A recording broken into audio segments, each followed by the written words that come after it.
Bab 373. Deon diam-diam berjalan ke atap. Saat melihat sekeliling, tidak ada siapa-siapa. Ya, baiklah.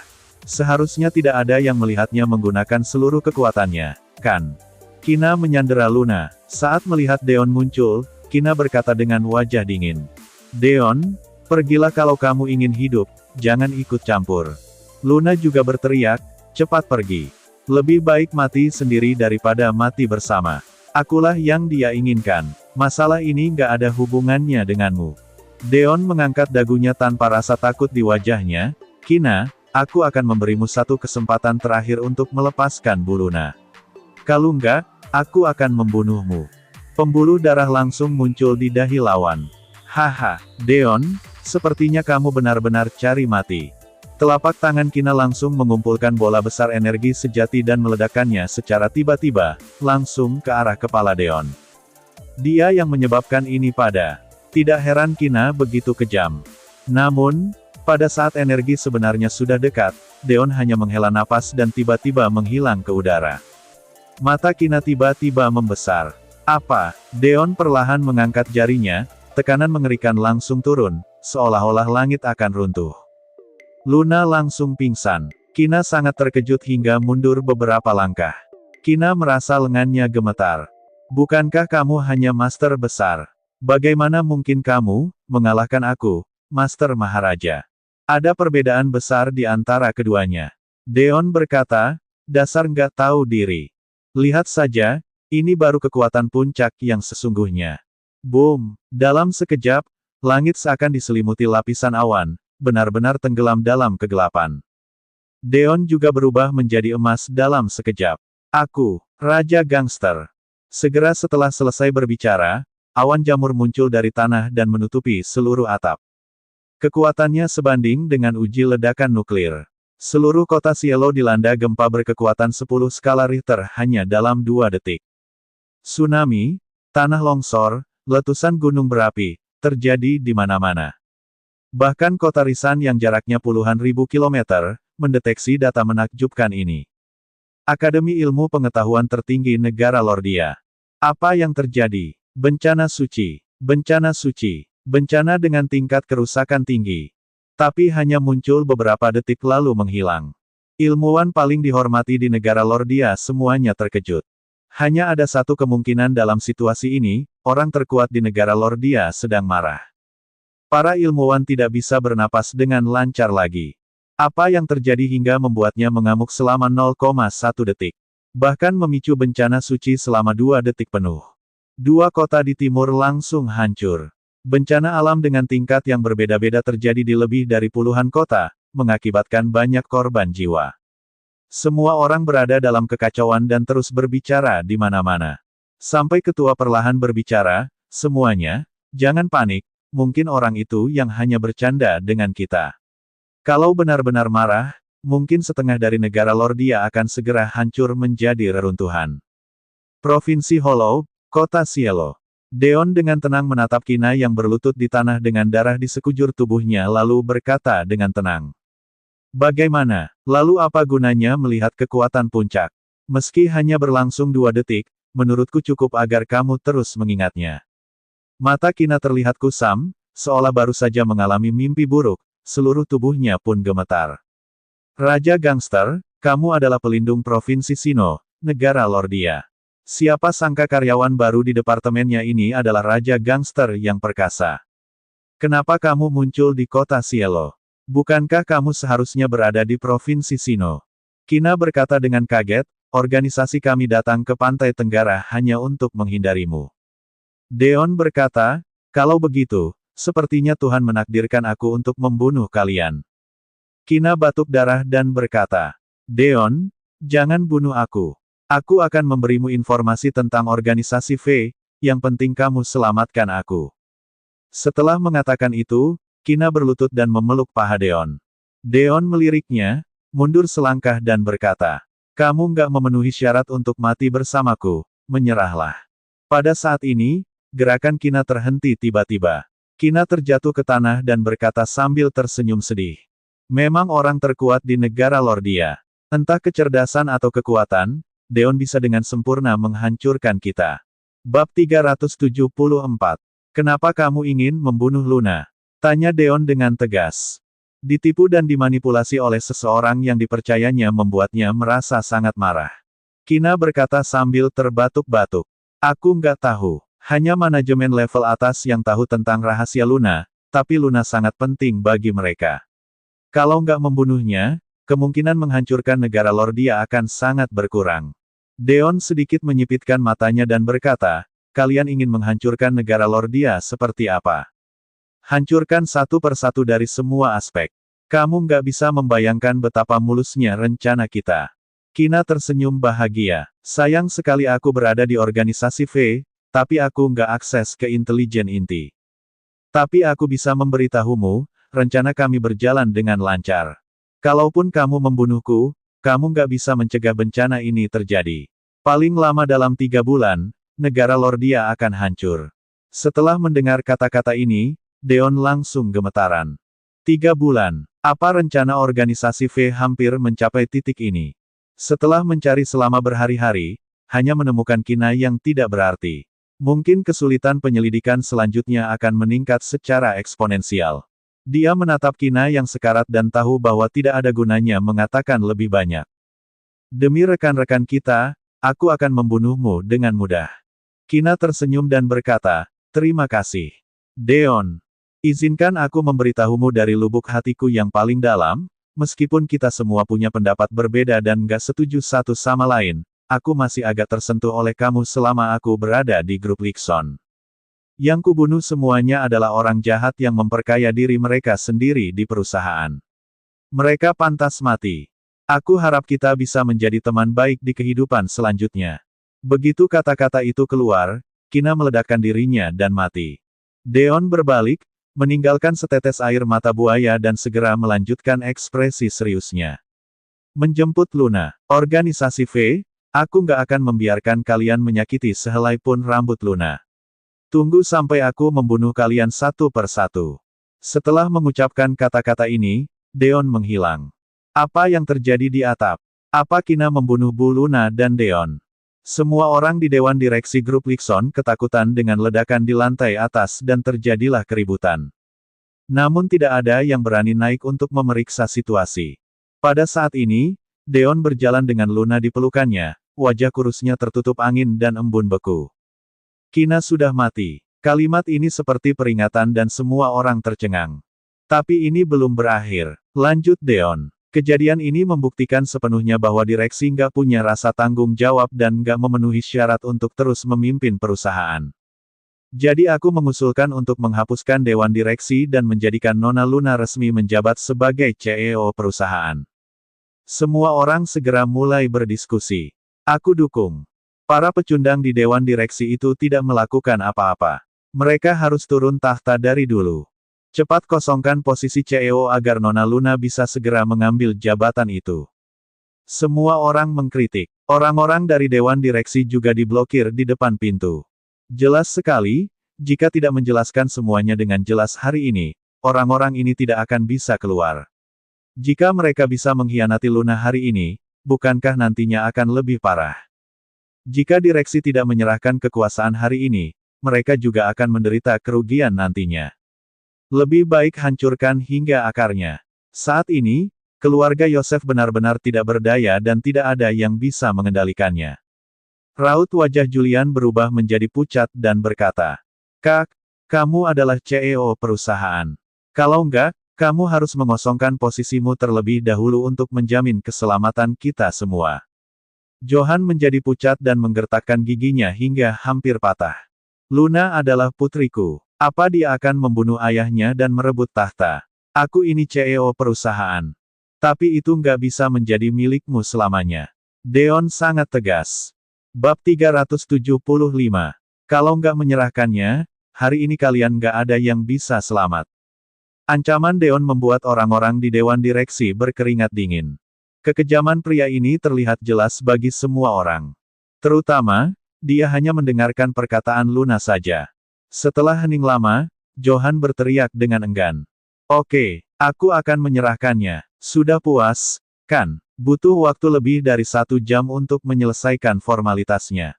Luna terbangun dalam keadaan bingung dan kalimat pertamanya adalah, "Di mana Kina?" "Dia sudah mati," kata Deon tanpa ekspresi. Luna terkejut, tapi itu sudah diduga olehnya.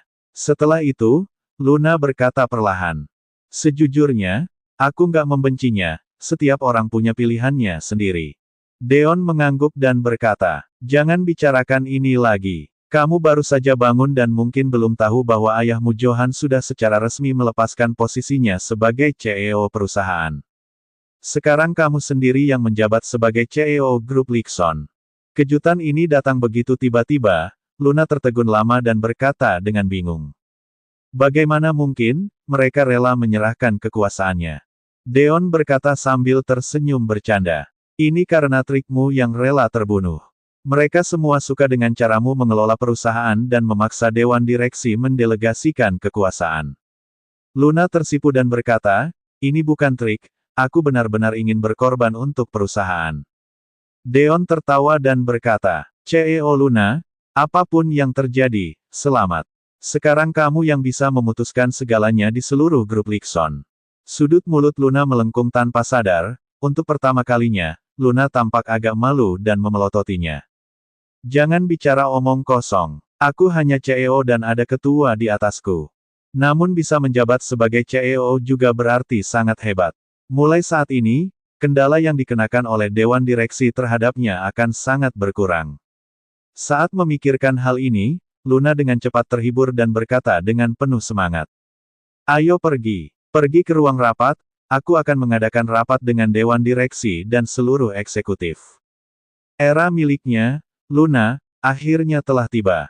Di malam hari, suasana di keluarga Yosef membosankan. Pada rapat hari ini, Luna memecat 7 direktur keluarga Yosef dari jabatannya dan menurunkan mereka ke departemen level bawah. 28 karyawan yang terkait dengan keluarga Yosef juga dipecat. Metode yang menggelegar membuat takut keluarga Yosef. "Ayah, kamu nggak tahu betapa sombongnya Luna ini. Kalau kamu nggak berusaha untuk menekan kesombongannya, dia akan semakin keterlaluan." Kedua bersaudara Johan dan Julian mengatakan dengan penuh kebencian. Sejak kekacauan terjadi pada upacara pemotongan pita terakhir dengan keluarga Ranos, Simon mengambil posisi belakang dan jarang mencampuri urusan perusahaan. Melihat adegan kemarahan keluarga Yosef, Simon berkata dengan kesal, "Aku hanya tua, belum mati. Berhentilah berteriak. Apa menurutmu kamu nggak bertanggung jawab atas masalah ini? Johan, aku sudah memperingatkanmu saat itu untuk lebih memperhatikan putrimu dan membiarkan Luna merasa memiliki keluarga, tapi kamu menutup telinga terhadap kata-kataku." Simon memarahi dengan tegas. "Kamu, Julian, aku sangat mempercayaimu untuk menjabat sebagai direktur keuangan perusahaan. Akibatnya, kerugian semakin parah dari tahun ke tahun. Luna ingin memecatmu. Luna memang benar. Kamu sendiri yang nggak berguna, kenapa menyalahkan orang lain?" Setelah dimarahi, kedua bersaudara itu tiba-tiba memerah dan sangat malu hingga tidak dapat berbicara. Simon memegang rokok sambil berkata, "Tapi Luna ingin mengendalikan perusahaan seperti ini. Nggak akan semudah itu."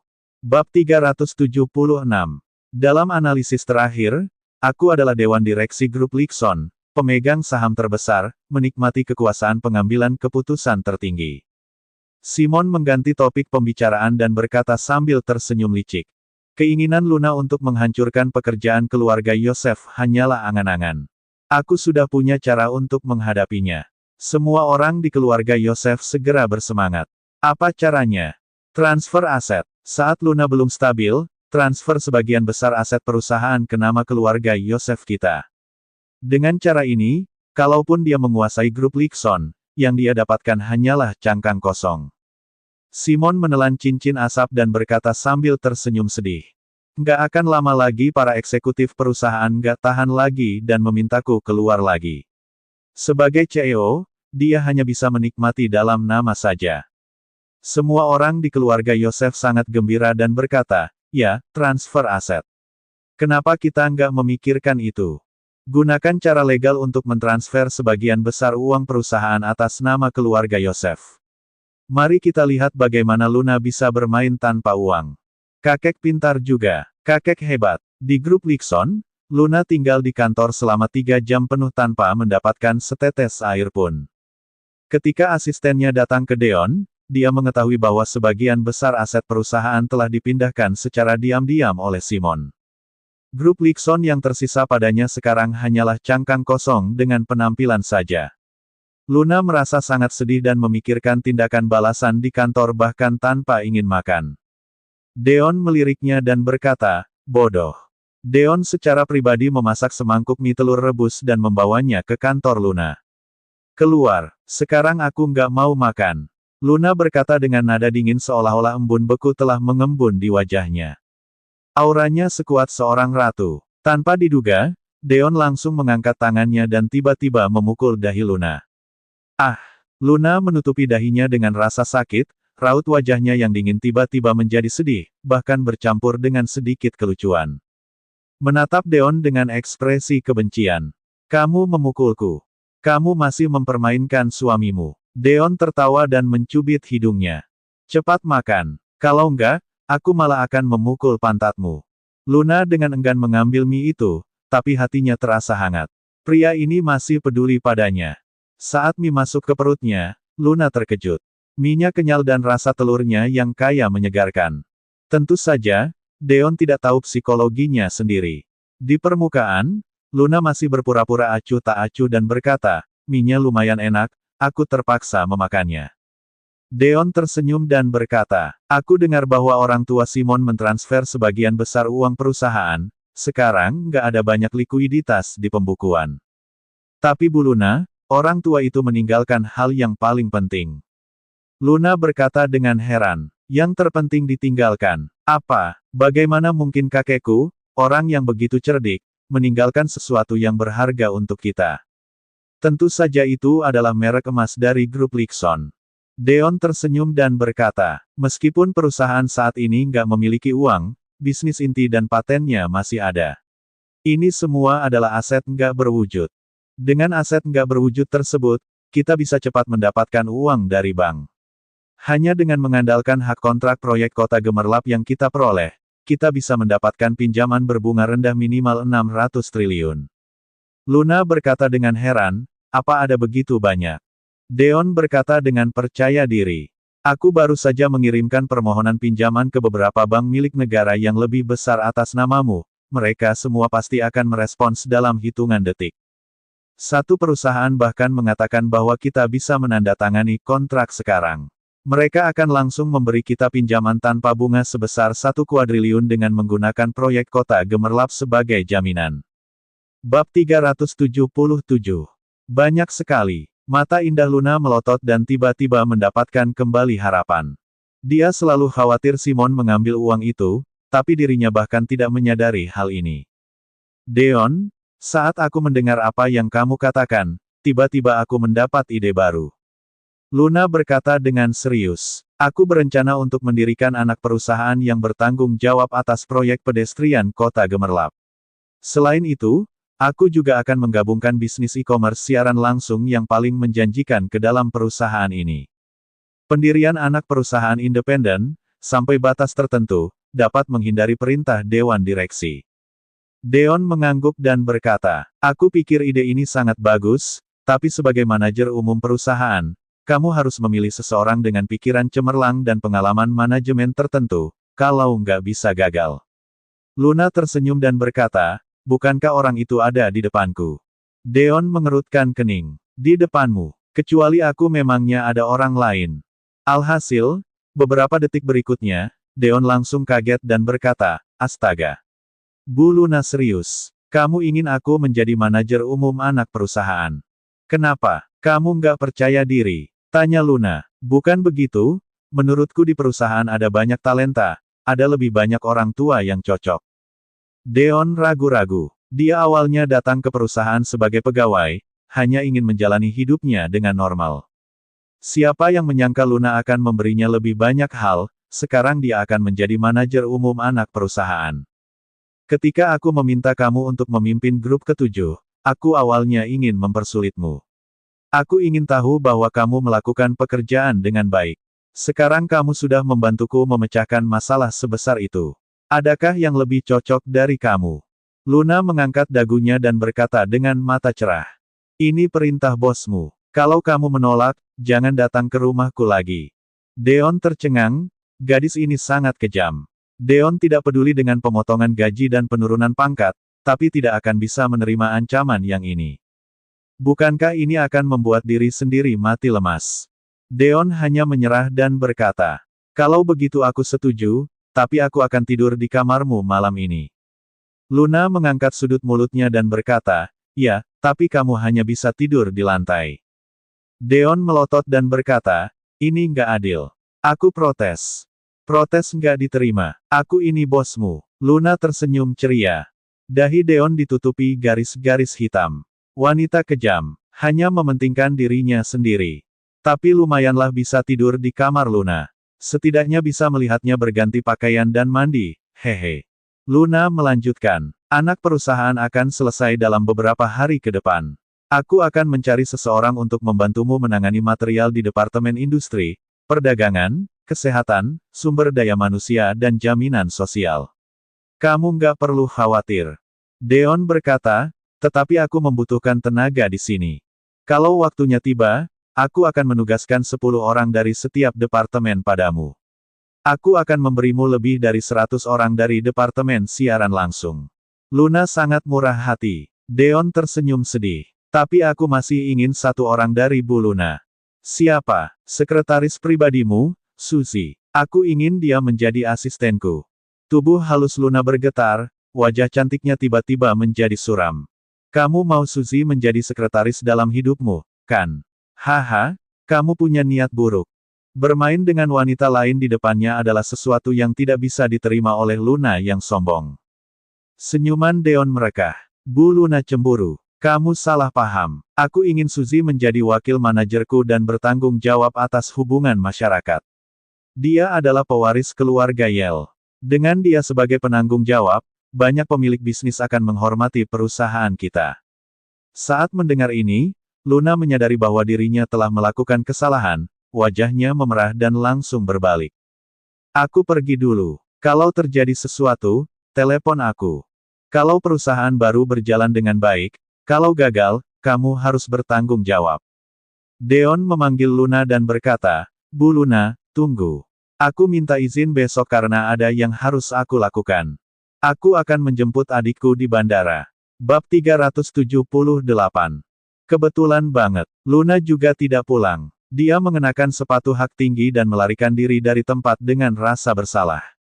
Deon menyadari tetapi tidak membongkarnya sambil berkata, sejujurnya, terkadang wanita yang dingin ini memang sangat imut. Besok adalah sebuah hari yang penting. Adiknya, Diana Pastilo yang sudah setengah tahun kuliah sudah libur dan besok akan pulang ke rumah. Selain itu, hal yang terpenting adalah adiknya berhubungan erat dengan kebenaran penganiayaan ayahnya pada masa lalu. Jika para pejabat tinggi di kota Risan masih tidak bisa melupakannya, Deon mesti berusaha sekuat tenaga untuk melindungi adiknya ini. Keesokan paginya, Deon menyewa sebuah sepeda listrik umum ke bandara.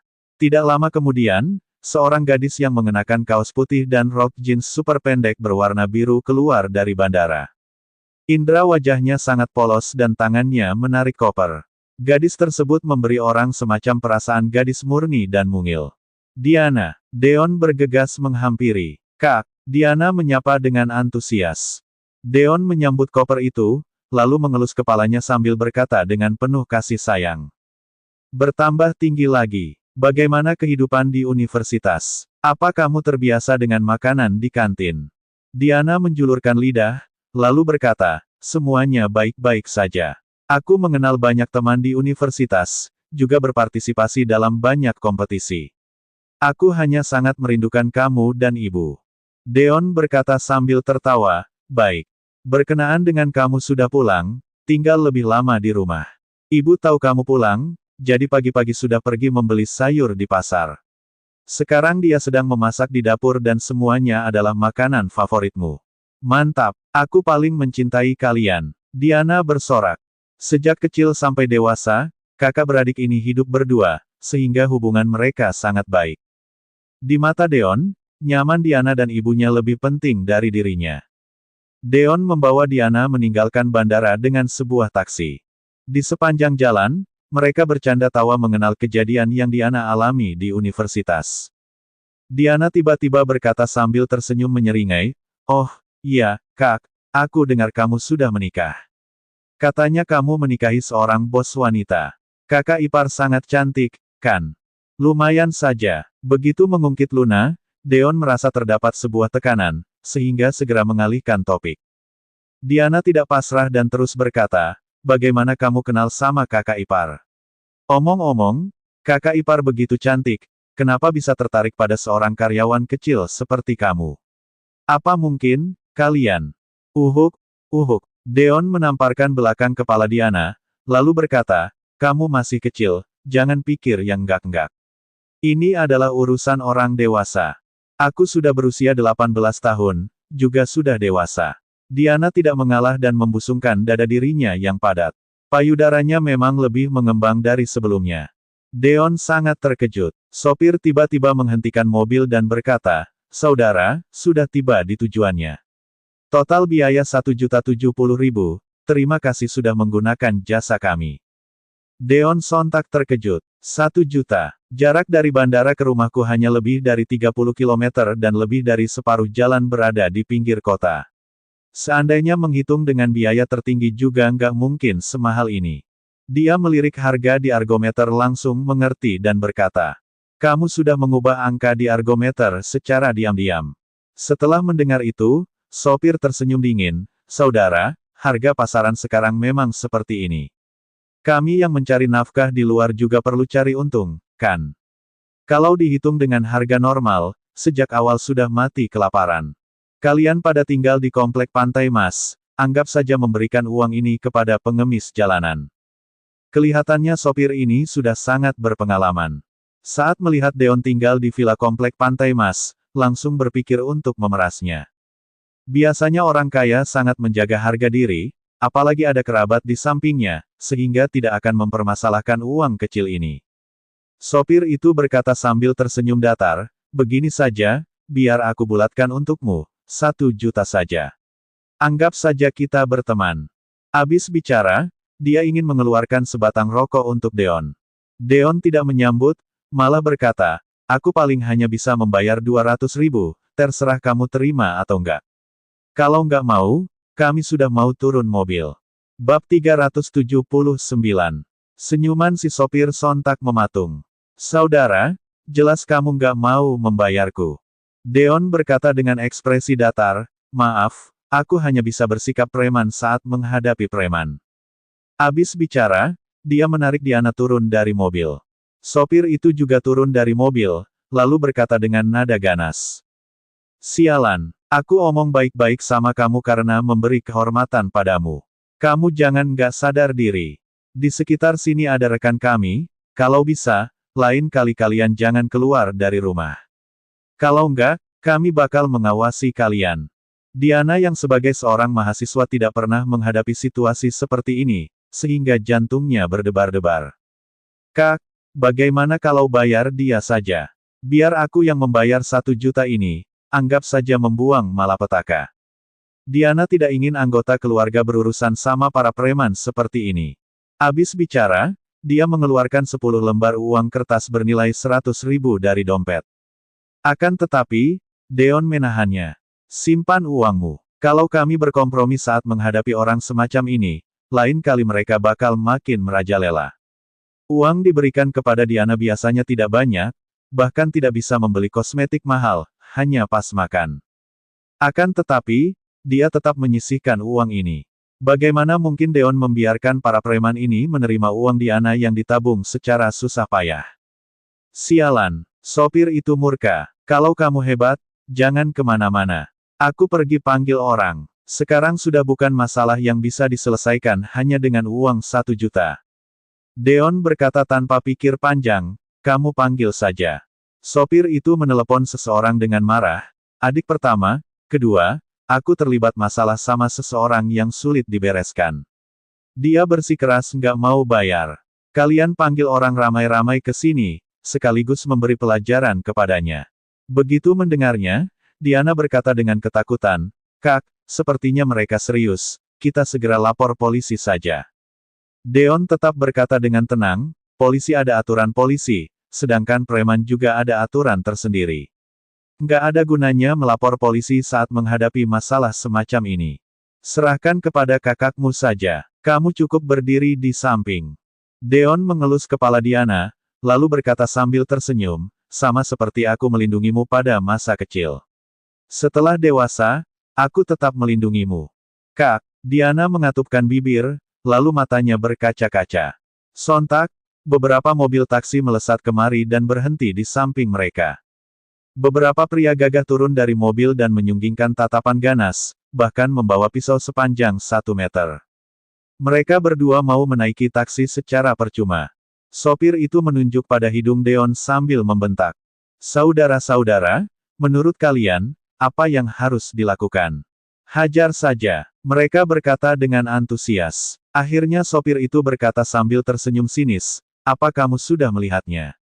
Aku nggak bercanda padamu. Sekarang kamu sudah terlambat untuk menyesal. Kalau mau menyelesaikan masalah ini, beri kami masing-masing 1 juta.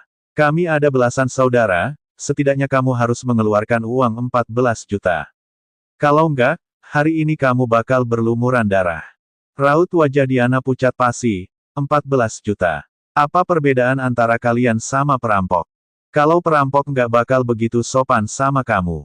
Sopir berkata dengan ekspresi tidak senang, "Kasih atau enggak? Kalau enggak, hari ini kalian nggak bisa pulang ke rumah." Deon tertawa, 14 juta. "Baik, aku kasih." Akhirnya sopir itu tertawa terbahak-bahak.